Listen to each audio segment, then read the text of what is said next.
Let's talk about job interviews. In today's video, I'm going to give you 17 extremely useful words you can use to help you prepare for your next job interview in English. Now, I've created videos about job interviews in the past, and I'm going to link one in the description below, which will teach you some phrases you can use at your next job interview. But in today's video, I'm going to teach you some simple vocabulary, some words on various topics. For example, describing your skills, describing your experience, and talking about your personality that you can use at your next job interview to sound more fluent and more professional. Now, before we get into that, I just want to start with some general nouns. These are words that you might hear in various situations to describe things related to job interviews. The first one on our list is the resume. Some people spell this with a little accent at the end of the word. That is more common in French because this actually is a French word, but most people don't add that when they're writing in English. Your resume is a short document which lists your experience, your qualifications, your education, and any relevant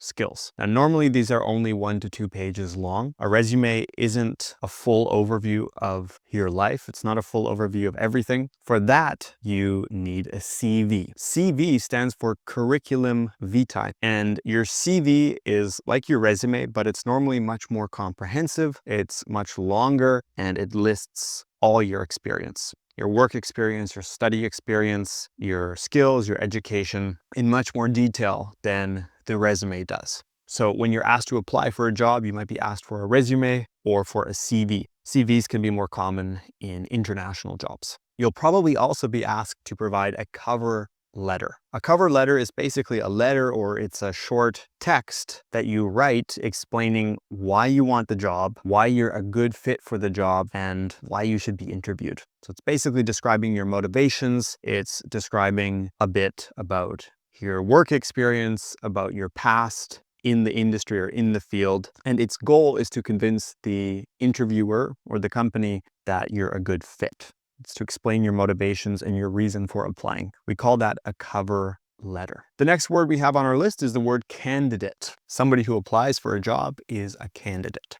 Now, let's talk about some words you can use to describe your traits. If you've never heard the word trait before, essentially a trait is a characteristic. It's something that describes you. It's part of your personality.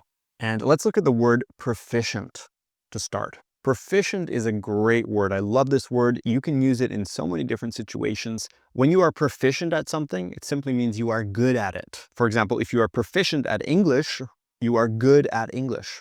You can speak English well. If you are proficient at math, you're good at math. So you can use this word anywhere on your CV to talk about how good you are at something. You could say you are proficient at it.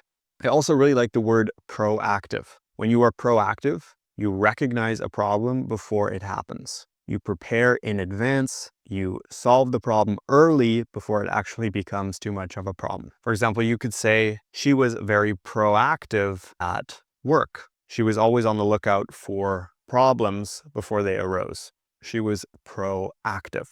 Proactive. You might also have a good work ethic.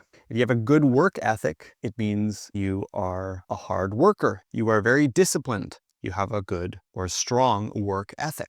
Maybe you're reliable. If you are reliable, people can trust you. They can count on you. You always arrive to things on time. You are a reliable worker. If you're able to adapt to change and to new situations, we could say you are adaptable. Adaptable. For example, you could say you are adaptable in new situations. You are able to change your beliefs, to learn new skills, and to pivot when necessary. You are adaptable. That's definitely a positive trait. Similarly, you might also be a quick learner. A quick learner is somebody who learns new information quickly. Somebody who doesn't need a lot of time to learn new things. They are a quick learner. These are all words that you might include in your CV or in your cover letter.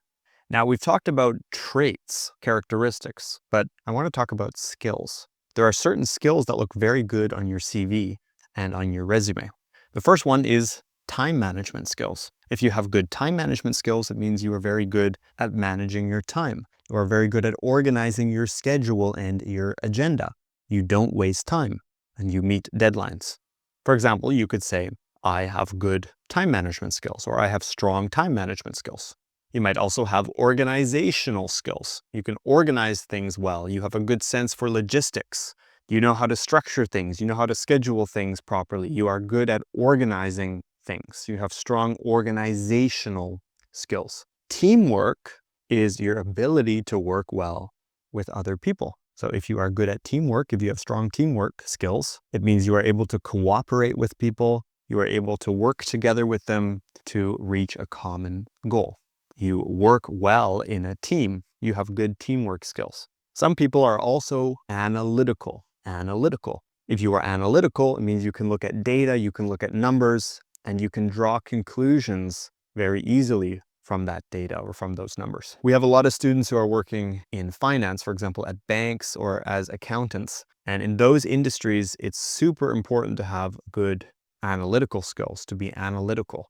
You also need to be detail-oriented. If you are detail-oriented, it means you pay attention to details. You pay attention to the little things. You notice mistakes or issues that other people might miss. Now, this next one is a useful one, and not everybody can do it. Multitasking. Somebody who is good at multitasking is good at doing several things at the same time without getting distracted. For example, maybe you're talking on the phone and doing something on your computer at the same time. You're multitasking. Somebody who is good at multitasking is what we call a good multitasker. Multitasking is the verb to multitask, and a multitasker is a noun, which means somebody who is good at multitasking.